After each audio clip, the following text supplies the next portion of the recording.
प्यारे साथियों, नमस्ते नमस्कार। आज देख रहे हैं भाषा एक हिंदी 30 प्रश्न यूपी टेट सेकेंड पेपर। तो पहला प्रश्न आपकी स्क्रीन पे आ चुका है कि ग्रह कार्य के बारे में कौन सा कथन उचित है। कौन सा कथन उचित है, तो ये हो जाएगा तीसरा, बच्चों की क्षमताओं स्तर के अनुसार ग्रह कार्य दिया जाना चाहिए। ऑप्शन आपका तीसरा सही हो जाएगा। अगला प्रश्न है कि निबंध रचना में इसके दो गुणों कला पक्ष एवं भाव पक्ष का ध्यान रखा जाता है। विचारों की क्रमबद्धता का संबंध किस पक्ष से है? किस पक्ष से है? तो कला पक्ष से है। ऑप्शन आपका पहला सही हो जाएगा। अगला प्रश्न है प्यारे साथियों कि निम्न में से क्या विशिष्ट उद्देश्यों का एक गुण नहीं है? एक गुण नहीं है यानी इनका आधार दार्शनिक होता है। ऑप्शन आपका पहला सही है।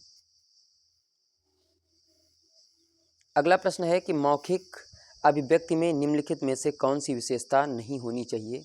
कौन सी विशेषता नहीं होनी चाहिए?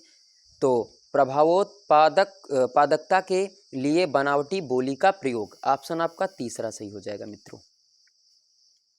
अगला प्रश्न है आपका कि भाषा की कक्षा का माहौल कैसा होना चाहिए? कक्षा का माहौल कैसा होना चाहिए? तो जहां बच्चों को उनकी बात कहने और सुनने के अधिकाधिक अवसर मिले। ऑप्शन आपका पहला सही हो जाएगा। अगला प्रश्न है कि पाठ पढ़ने पढ़ाने के बाद किस तरह के सवाल बच्चों की समझ का मूल्यांकन करने में सहायता नहीं होते हैं? तो ऑप्शन दूसरा है कि पढ़े गए पाठ से जोड़ते हुए अपने निजी अनुभवों को व्यक्त करने वाले प्रश्न। ऑप्शन आपका दूसरा सही है। अगला प्रश्न है कि लगभग 2 साल के बच्चे तार वाली भाषा यानी टेलीग्राफिक स्पीच का प्रयोग करते हैं। तार वाली भाषा का अर्थ क्या होता है? तो ये होता है चौथा ऑप्शन आपका सही है, मुख्य अर्थ को व्यक्त करने वाले संज्ञा क्रिया विशेषण आदि 2 शब्द वाली अभिव्यक्ति। चौथा ऑप्शन आपका सही है। अगला प्रश्न आपका कि प्राथमिक स्तर पर आप किस तरह का बाल साहित्य उचित समझते हैं? उचित समझते हैं तो तीसरा ऑप्शन तीसरा है, ऐसा साहित्य जिसमें शब्दों और घटनाओं का दोहराव हो। ऑप्शन आपका तीसरा सही है। अगला प्रश्न है कि जब अध्यापक कक्षा में छात्रों के समक्ष स्वयं वाचन प्रस्तुत करता है तो उसे क्या कहते हैं? कि ऑप्शन तीसरा है कि आदर्श वचन कहते हैं। ऑप्शन तीसरा सही है। अगला प्रश्न है आपका कि प्रगति पत्र यानी रिपोर्ट कार्ड तैयार करने से शिक्षक को अपने प्रत्येक विद्यार्थी के बारे में यह सोचने का मौका मिलता है कि ऑप्शन तीसरा है, उसने सत्र के दौरान क्या सीखा और किस क्षेत्र में उसको ज़्यादा मेहनत करने की ज़रूरत है। ऑप्शन आपका तीसरा सही है। अगला प्रश्न है कि उद्देश्य जिनका संबंध हमारे ज्ञान के पुनः स्मरण पहचान बौद्धिक क्षमता एवं कौशल विकास से है संबंधित है से उसे क्या कहते हैं? तो ज्ञानात्मक पक्ष। ऑप्शन पहला सही है।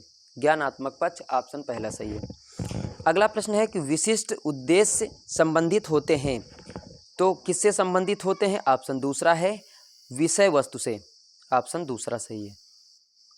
अगला प्रश्न है कि हिंदी भाषा शिक्षण में निदानात्मक परीक्षण शिक्षक को क्या समझने में सहायता करेगा?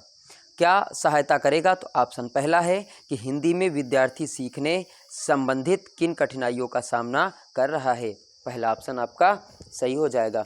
अगला प्रश्न है, जब मूल्यांकन का प्रायोजन किसी विशिष्ट अधिगम प्रक्रिया में संकल्पनाओं को स्पष्ट करना होता है तो ऐसा मूल्यांकन कहलाता है। यानी क्या कहलाता है? तो पहला ऑप्शन यानी निरंतर कहलाता है। ऑप्शन आपका पहला सही है। अगला प्रश्न है कि निम्नलिखित में से हिंदी भाषा शिक्षण का महत्व नहीं है। ए, बच्चों की अवबोध क्षमता का विकास करना। बी, बच्चों में वैज्ञानिक दृष्टिकोण का विकास करना। सी, बच्चों में साहित्य के कौशल का विकास करना। यानी कौन सा ऑप्शन आपका सही हो जाएगा? तो ऑप्शन आपका सही हो जाएगा बी वाला, बच्चों में वैज्ञानिक दृष्टिकोण का विकास करना, केवल बी। ऑप्शन आपका 2 सही है। अगला प्रश्न है कि मस्तिष्क का सर्वाधिक विकसित होना किसकी विशेषता है? किसकी विशेषता है? तो यह है मनुष्य की। ऑप्शन आपका चौथा सही हो जाएगा। अगला प्रश्न है, प्रस्तुत गद्यांश में किसके पारस्परिक संबंधों की चर्चा नहीं की गई है? तो ऑप्शन तीसरा है खेल एवं मस्तिष्क के, खेल एवं मस्तिष्क के। ऑप्शन आपका तीसरा सही है। प्रश्न अगला है कि प्रस्तुत गद्यांश का सर्वाधिक उपयुक्त शीर्षक दीजिए। शीर्षक देना है तो पहला ऑप्शन सही हो जाएगा, जीवन में खेलकूद का महत्व। ऑप्शन पहला सही है। अगला प्रश्न आपका कहते हैं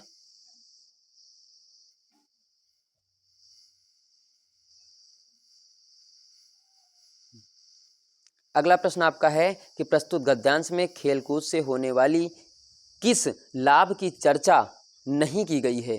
किस लाभ की चर्चा नहीं की गई है, यानी ऑप्शन चौथा है कि इससे शरीर के रोग दूर होते हैं। ऑप्शन चौथा सही है। अगला प्रश्न है, ये तो हो गया 49 नंबर। 50 नंबर अगला प्रश्न है, स्वामी विवेकानंद ने किस महत्ता को स्वीकार किया। देखो आगे प्रश्न होगा, 1 मिनट। हाँ, ये देखो लिखा हुआ है कि स्वामी विवेकानंद ने किस महत्ता को स्वीकार किया है। तो ये ऑप्शन दूसरा, खेलकूद को यानी महत्ता दी है। ऑप्शन आपका दूसरा सही हो जाएगा। अगला प्रश्न है, खेलकूद शब्द में कौन सा समास होता है। कौन सा समास होता है। तो ये समास आपका द्वंद्व होता है, क्योंकि बीच में लाइन लगी है तो वहाँ द्वंद्व हो जाता है। ऑप्शन आपका पहला सही है।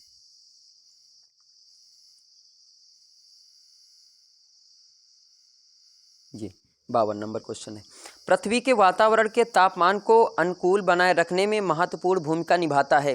तो कौन भूमिका निभाता है। ऑप्शन आपका दूसरा हो जाएगा, आईपीसीसी। अगला प्रश्न है आपका, ऑप्शन दूसरा सही है कि वैश्विक संगठनों ने पर्यावरण की सुरक्षा की बात करना कब शुरू किया है। कब शुरू किया है। तो ऑप्शन थोड़ा सा उल्टा लिखे हुए, 20वीं सदी में। ऑप्शन आपका तीसरा सही हो जाएगा। ऑप्शन आपका तीसरा सही हो जाएगा, 20वीं सदी में। अगला प्रश्न है आपका कि निम्नलिखित में से कौन सा कथन असत्य है। कौन सा कथन असत्य है। तो ऑप्शन आपका दूसरा सही हो जाएगा, मॉन्ट्रियल समझौता पहले हुआ और वियना सम्मेलन बाद में। दूसरा ऑप्शन आपका सही हो जाएगा। अगला प्रश्न आपका क्या कहते हैं कि प्रस्तुत गद्यांश का सर्वाधिक उपयुक्त शीर्षक निम्नलिखित में से क्या होगा। क्या होगा। तो ये हो जाएगा जलवायु परिवर्तन। ऑप्शन आपका तीसरा सही है। अगला प्रश्न 55 ही प्रश्न हो यानी 25 ही क्वेश्चन हो पाए, 5 क्वेश्चन आपके नहीं हो पाए हैं, कहीं पे दिक्कत हो गई है। ठीक है, तो परेशान होने की कोई भी आवश्यकता नहीं है। प्यारे साथियों, क्षमा करना। अगली क्लास आपको बहुत जल्द मिलेगी और उसमें पूरे 30 क्वेश्चन रहेंगे। ठीक है, नमस्ते, नमस्कार प्यारे साथियों।